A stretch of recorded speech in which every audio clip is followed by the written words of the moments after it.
Alright, so the first thing that we're going to do is we're going to marinate our pork chops. So this is what I'm using. Got about 1 3/4 cups, almost 2 cups of chicken broth, minced garlic, Dijon mustard, Worcestershire sauce, fresh ground pepper. You'll also see I have a knife, a pair of tongs, a wee whisk, a spoon, a bowl, and pork chops. So let's get started, shall we?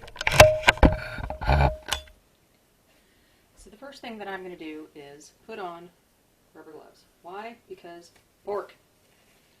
No salmonella, trichinosis, or any of those other nasty, disgusting things do we want here. And plus, you know, clean hands. So what I'm going to do is I'm putting in about a teaspoon of minced garlic,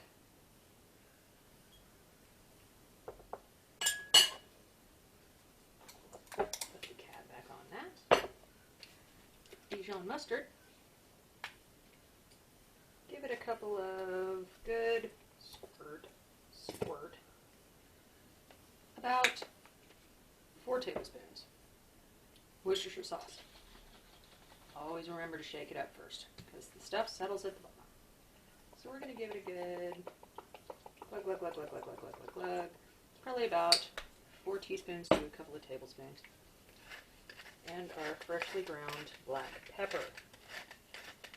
Because between the chicken broth, the Worcestershire sauce, there is going to be a whole lot of salt. So we don't need extra salt. That's why you'll notice that I'm not putting salt in it. So, next thing I'm going to do is with my spoon, kind of break it up a little bit, the mustard in there, and I'm going to switch that out for my tiny whisk. Just kind of get that all mixed together.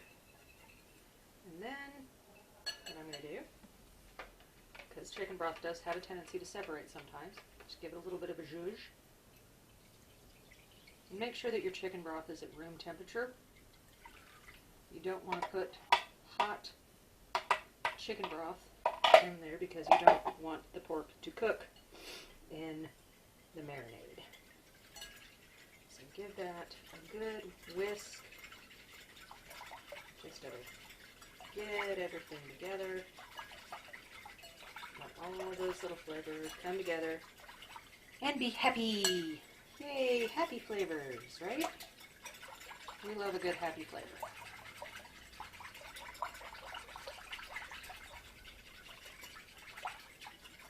You might be thinking, holy cow, that's a whole lot of marinade. Well, yeah, maybe. But we want to make sure that the pork chops are covered so they get lots of flavor. So open up my pork chops. Since I'm wearing gloves, I could not use the tongs, but I'm going to, just because. So you want to put your pork chops in the marinade. Now, it should cover. Now these chops are, you know, a little bit thicker. They're about a 1/2 to 3/4 of an inch thick. So it's going to take them some time. So here they are. They're in the marinade. You're going to let them sit in the marinade, okay, in the refrigerator for at least an hour. A couple hours, no longer than 4, okay, because by then the mustard and everything will start to attack, if you will, the pork, and we don't want that. And it'll break it down and it'll make it, you know, not as juicy and everything as you would like it to be. So the next thing that I'm going to do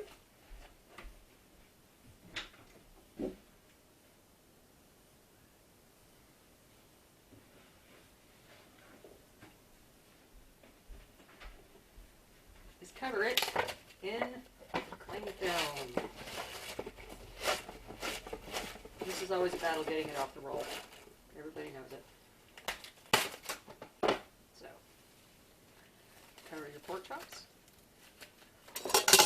in the marinade in cling film.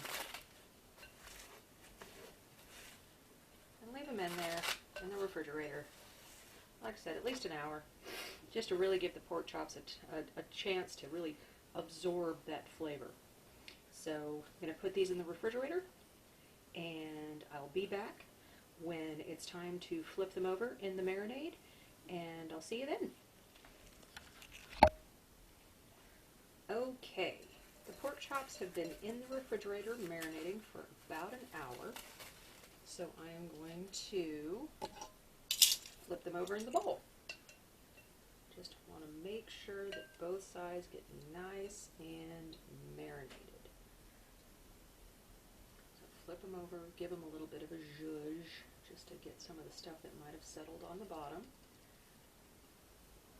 You can already see the garlic chunks and everything on there. Oh, it looks so tasty. And I'm putting the tongs directly into the sink because they have touched raw pork. So, health and safety, people. Health and safety. So I'm going to cover these back up with the cling film. And these are going to go back in the refrigerator for about another hour or so, just to give them plenty of time to marinate. So we'll see you back as soon as they are done. Okay, the pork chops have been in the refrigerator marinating for about 2 hours now, so I've gotten them out. I'm going to let them warm up just a little bit, come a little bit closer to room temperature, because you never want to cook cold meat, because what that's going to do is the fibers are so tight right now because they're cold within the meat. If you put cold meat, anything, pork, chicken, steak, anything, if you put cold meat into a hot oven, or if you try to cook it while it's still cold, it's going to stay tough. So you want it to come up to more towards room temperature, so the meat can warm itself up, it can sort of relax and be juicier. So that's the thing. So the next thing that we're going to do, while this is warming up, we're going to chop half a white onion. And this is going to get sauteed. So I'm going to put on gloves again. Why? Because I don't want my hands stinking like onions. So, gloves. Alright. So, what I'm going to do, first off, have half of a white onion here. Now this is a pretty big onion total, so I decided to use only half of it since it was so big. And what I'm going to do is I am going to chop it lengthwise into about, I don't know, 1/8 of an inch. I'll show you here in a minute. Make sure your knives are sharp, people. There's nothing worse than a dull knife.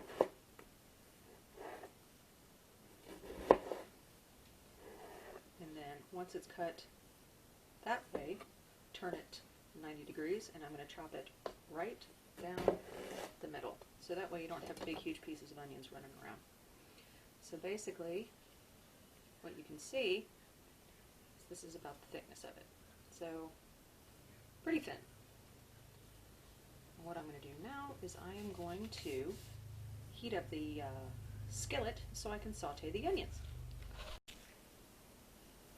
So in my skillet, I have about a tablespoon of butter. What I'm going to do is I'm going to put that on about medium-high and let the butter melt. You don't want it too high on the heat because you don't want to rapid fire, burn the onions. So what you want to do is you want to keep it kind of medium to medium-high. And what that'll do is it'll slowly saute the onions. It'll get them a nice brown color without, just burning the crap out of them, basically. So I'm going to let my butter melt, and then we'll put in the onions. Ooh, melting butter cam. Ooh. Oh. And yes, I still have my gloves on because I am going to be picking up the onions again. And we don't want to have stinky onion hands. Yes, I am using a gas range. If you have electrics, perfectly fine. Same thing, about medium-high. So, if yours has if you're electric or anything like that, you have, you know, like 1 through 10 normally, or low through high. I put it on about 6, maybe 7, and that should give you enough heat to brown the onions. But what you don't want to do is put the onions into a cold pan. Heat up the pan first. Let the butter melt. Let it warm up. Let it get all happy. And then, when you put the onions in, you want to get that sizzle, that psst, that satisfying sound that you get when you put something into a hot pan. Just rolling the butter around, letting it melt. Oh yeah, look at that. You can hear the butter starting to sizzle. So let me go get the onions.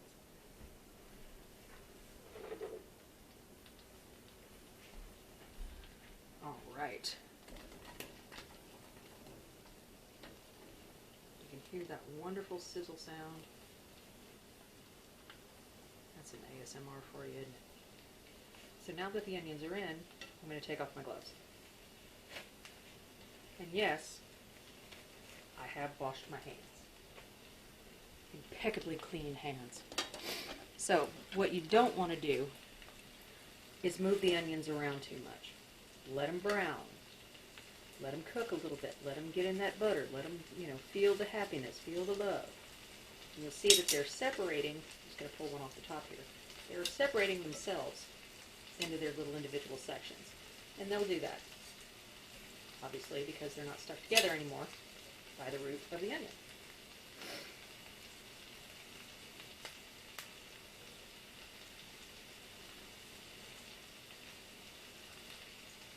Sizzling.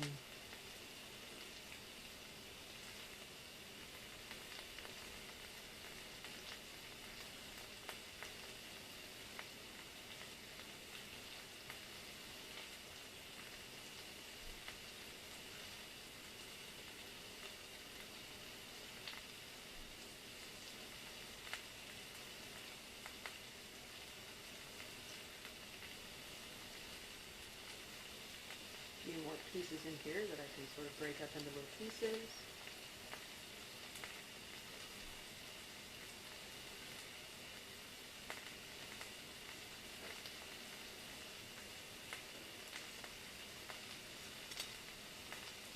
Oh yeah.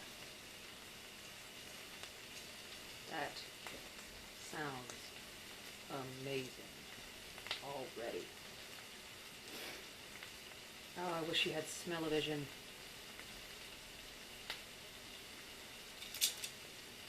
One thing I am going to do, because with all cooking, season as you go, is I'm going to add about half a teaspoon of salt. Okay? What I'm also going to do is add some fresh ground black pepper. Season as you go.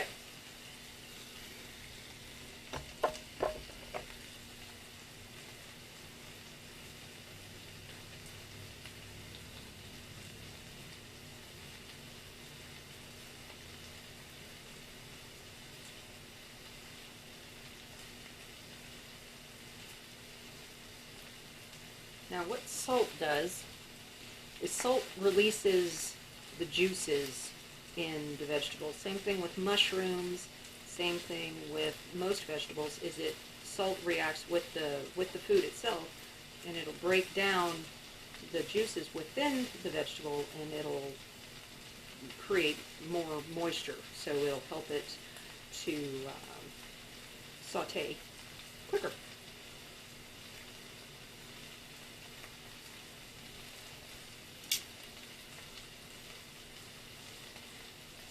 Zhuzh these around a little bit. You can see that they're starting to wilt and get a little bit of color on them. So I'm just going to kind of move them around in the pan just a wee bit. There we go. Break them up into pieces. And then leave them alone.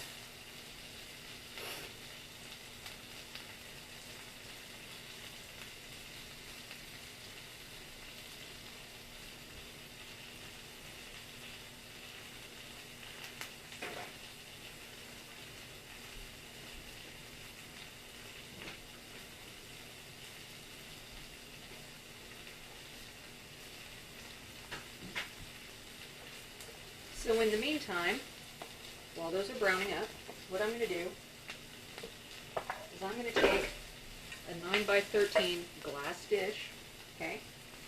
If you only have one that's smaller, that's perfectly fine. This just happens to be the one that I have handy. I'm going to put a little bit of vegetable oil in it, about a tablespoon.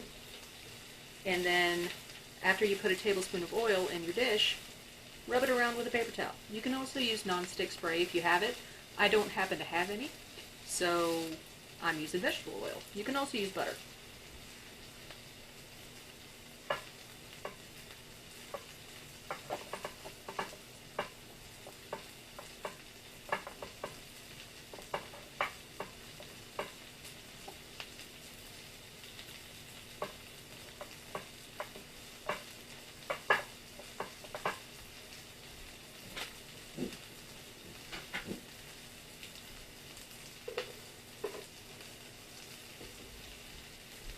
And the reason that I am using vegetable oil to lubricate the pan, if you will,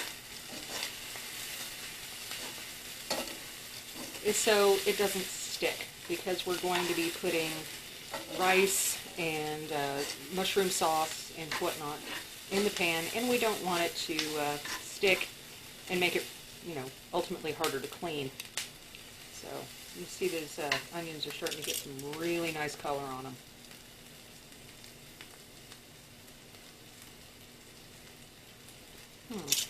Seems to be a little piece of skin left. Discard that in the sink. Look at that. Aren't those beautiful? God bless America. That is a beautiful sight right there.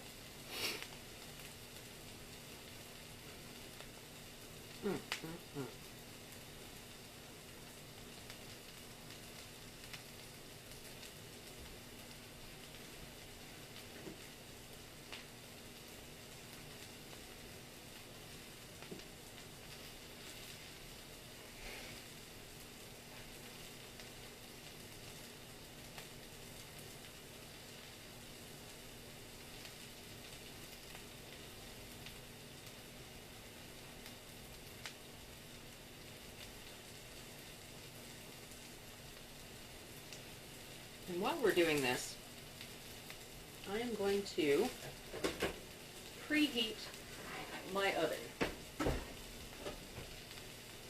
I'm going to preheat my oven to 350 degrees.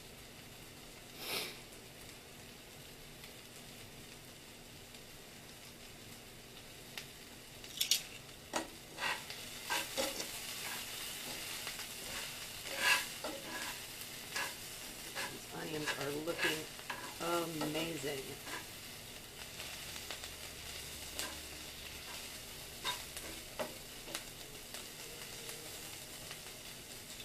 And don't be tempted to put more butter in there with the onions, because if you put more butter in it, you're more likely to cause the onions to steam themselves, and we want them to brown and saute. So just leave the moisture that's in there. Now if you see your pan getting dry with the onions in there, add just a teensy weensy bit more butter and it'll even it out.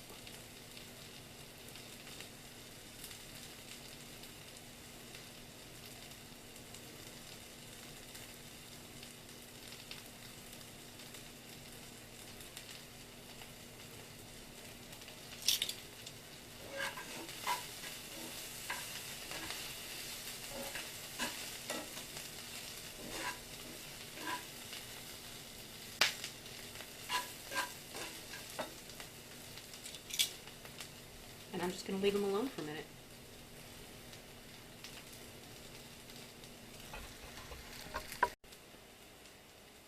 Alright, you can see now that our onions are nice and sauteed. They're very caramelized and yummy. So what I'm going to do now is I'm going to switch pans. Taking the onions off the heat, and I'm putting on a grill pan. Okay? The reason that I'm putting on a grill pan is because I am going to put some char marks on the pork chops, give them a little bit of flavor before they go in, so you get that good, grilled pork chop taste to it.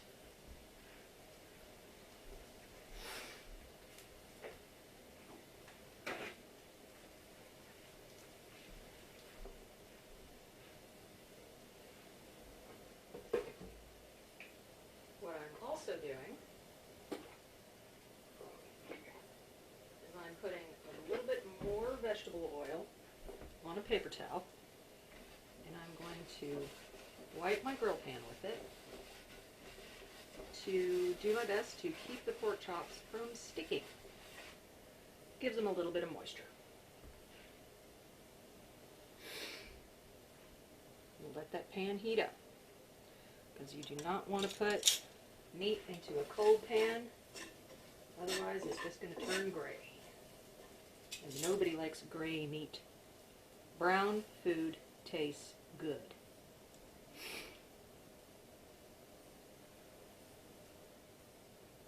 Alright, that pan is screaming hot,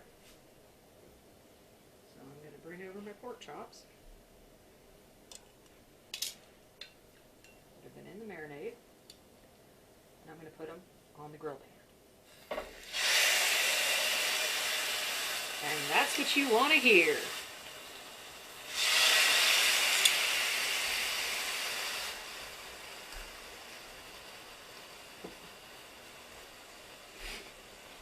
Now, I'm not trying to cook the pork chops all the way through, obviously.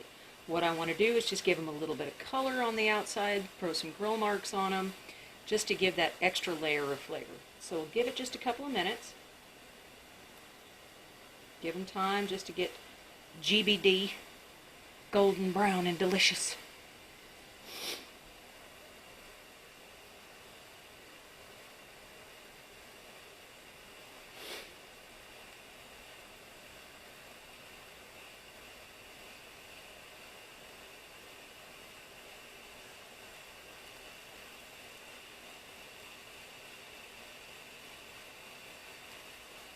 Don't be tempted to move your meat around, as disgusting as that sounds. Just let it be. Don't move it around too much. Otherwise, if you try to move it, it's going to stick to the pan. It'll release when it's ready.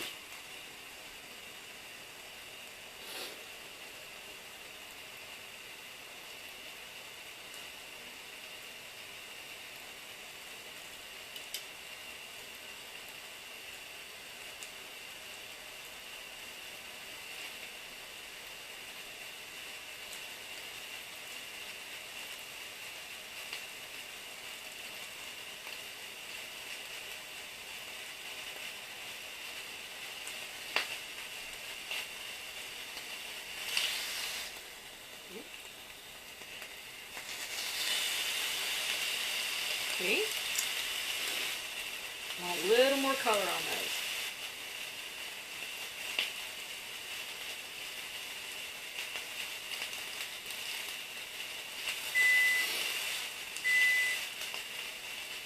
And my oven is preheated.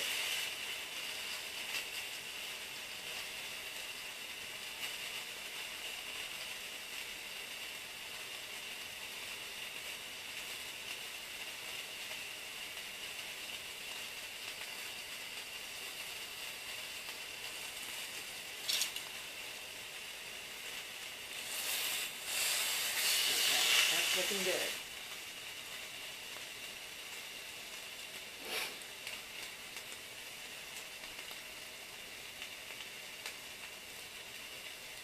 And these are some pretty thick pork chops, as you can see. They're about 3/4 of an inch thick. So it's going to take in the oven probably about 45 minutes to an hour to make sure that they're really done. But with the amount of liquid, with this mushroom sauce and everything that we're putting in there, they're not going to get dry and tough and everything like that. They're going to be very well moisturized while they're in the oven.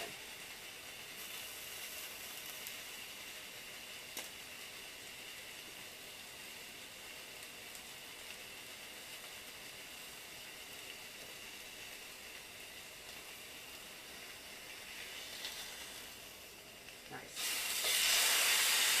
That's kind of what we're looking for right there. Beautiful little girl mush.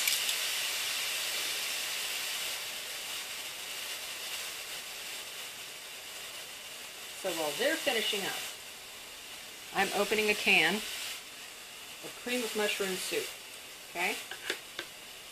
Easy squeezy.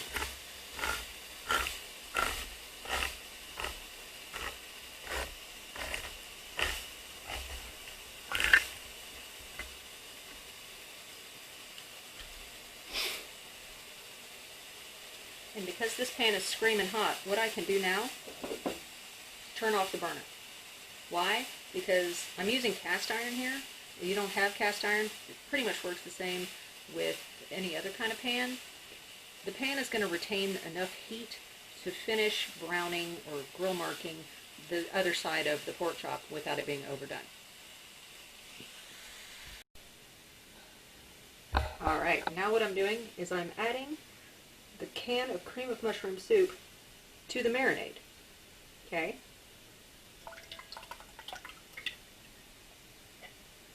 And what that's going to do is it's going to make this gorgeous mushroom gravy that we're going to pour over the rice and the pork chops.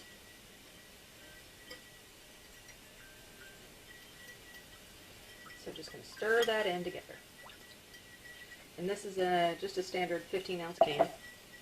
And like I said before, we had about 2 cups of marinade. And the reason that we need so much liquid is rice absorbs liquid. So most of this is going to get absorbed by the rice when everything is in the oven. So I'm just mixing everything together. Now most cans of condensed cream of mushroom soup say add a can of water or milk or something like that. My suggestion is put the cream of mushroom in a bowl. Add the milk to it. Whisk it all together, because if you don't, if you try to add them separately, it's going to get clumpy and disgusting and you're going to have lumps.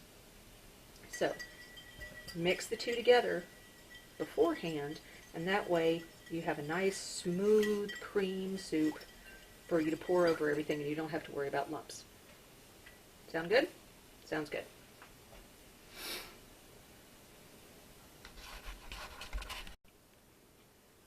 Okay, you can see I've pretty much got everything assembled right here. What I'm going to do is I'm going to take the sauteed onions and put them into the soup mix. Now that they've had a little bit of time to cool off, they're not as screaming hot. So I'm going to put the onions in the soup mix and give it a bit of a zhuzh. Okay, like I said, get everything all nice and mixed together. Put my pan in the sink. Alright, now, you have a couple of choices here. You have the option to add the rice to the liquid now, before you pour it in, or you can put the rice in the pan and then pour the liquid over it. It's up to you, doesn't really matter. What I have here is about 2 cups of instant white rice, okay? The reason that I use instant rice is because regular rice takes forever. It takes absolutely forever to cook. And you never know whether or not it's going to be cooked when you're done. So instant rice is basically par cooked. It's cooked part of the way and then they stop it. So you can see it's a little bit different consistency than regular rice. It has a little bit of a grainier, sort of a almost Rice Krispie, not sponsored, look to it.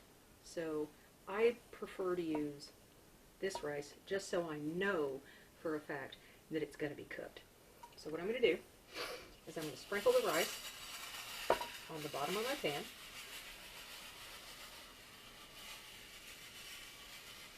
Get a nice little even coating there.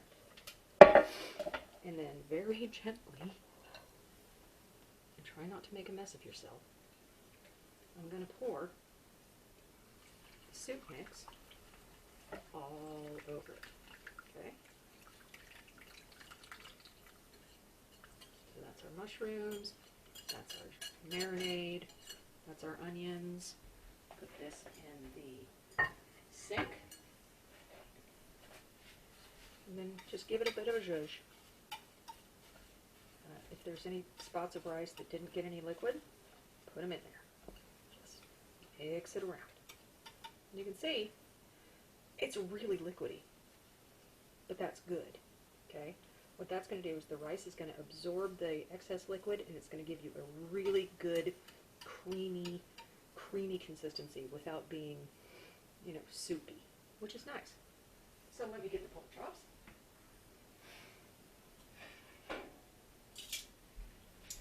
We've got our 2 pork chops here. I chose to use 2 just because there's 2 of us eating tonight. So I'm going to nestle them lovingly into the rice.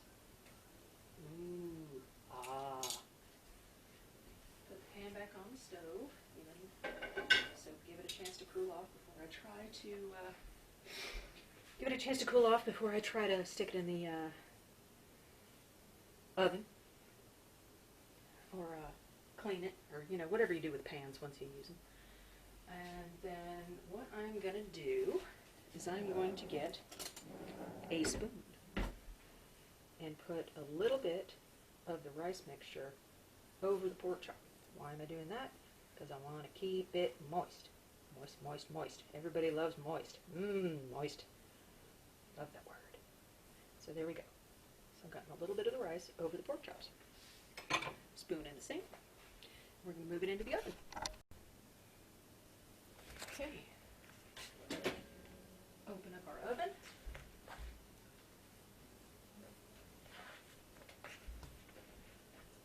Move our dish carefully into said oven. You're going to do great. Close the door. And then we are going to set our timer for 45 minutes. And start. Hit the wrong button. So, 45 minutes. See you soon. All right, the oven has gone off, so I am going to turn it off. Let's get this guy out of the oven.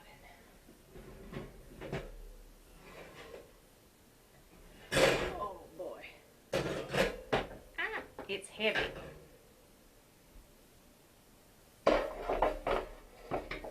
Look at that.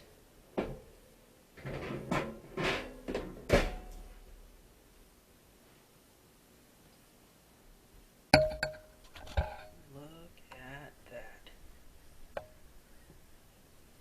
That is beautiful. Golden bubbly.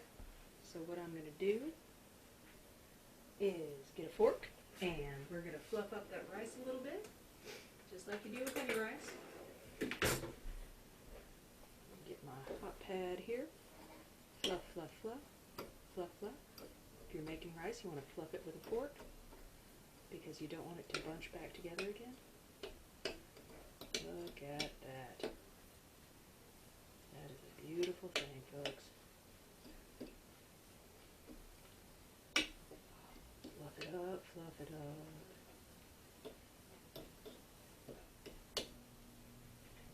Pork chops are beautifully done. Beautifully cooked.